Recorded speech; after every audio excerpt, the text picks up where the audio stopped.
السلام علیکم ورحمۃ اللہ وبرکاتہ۔ پاکستان سے حافظ عاطف صاحب پوچھتے ہیں کہ اگر فجر کی سنتیں رہ جائیں، جماعت کے ساتھ شریک ہو جائیں اور سنتیں نہ پڑھیں تو کیا یہ ضروری ہے کہ نماز کی جگہ پر ہی بیٹھے رہیں اور سورج طلوع ہونے کے بعد فجر کی سنتوں کی قضا کر کے وہاں سے اٹھیں؟ جی حافظ عاطف صاحب، اگر فجر کی سنتیں قضا ہو جائیں، نہ پڑھ سکیں، جماعت میں شریک ہو جائیں، تو پھر ان کی قضا کا جو طریقہ ہے وہ یہ ہے کہ سورج طلوع ہونے سے پہلے ان کو نہ پڑھا جائے۔ سورج جب طلوع ہو جائے، خوب روشنی ہو جائے، مکمل وہ نکل آئے، تو اس وقت زوال سے پہلے یہ جو ٹائم ہے، اس میں فجر کی سنتوں کی قضا کر سکتے ہیں۔ زوال کے بعد بھی نہیں کر سکتے اور سورج طلوع ہونے سے پہلے بھی نہیں کر سکتے۔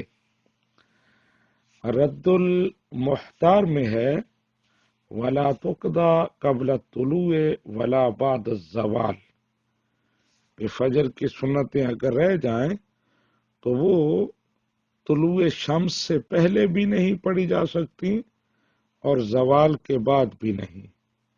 یعنی یہی ٹائم ہے کہ جس دن آپ کی سنتیں رہی ہیں تو اس دن سورج طلوع ہونے کے بعد زوال تک یہ ٹائم ہے، اس میں آپ پڑھ سکتے ہیں۔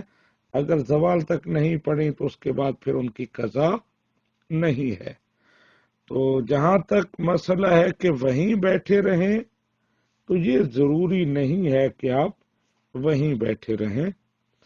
اگر آپ وہیں بیٹھے رہتے ہیں، ذکر اذکار میں مصروف رہتے ہیں اور سنتیں پڑھ کر وہاں سے اٹھتے ہیں، آدھا گھنٹہ 40 منٹ آپ وہاں انتظار کرتے ہیں، تو ظاہر ہے اچھی بات ہے، عبادت میں وہ وقت آپ نے گزارا ہے، لیکن یہ ضروری نہیں ہے۔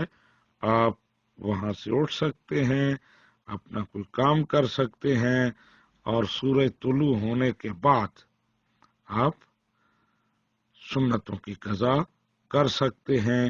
ھذا ما عندی واللہ ورسولہ اعلم بالصواب۔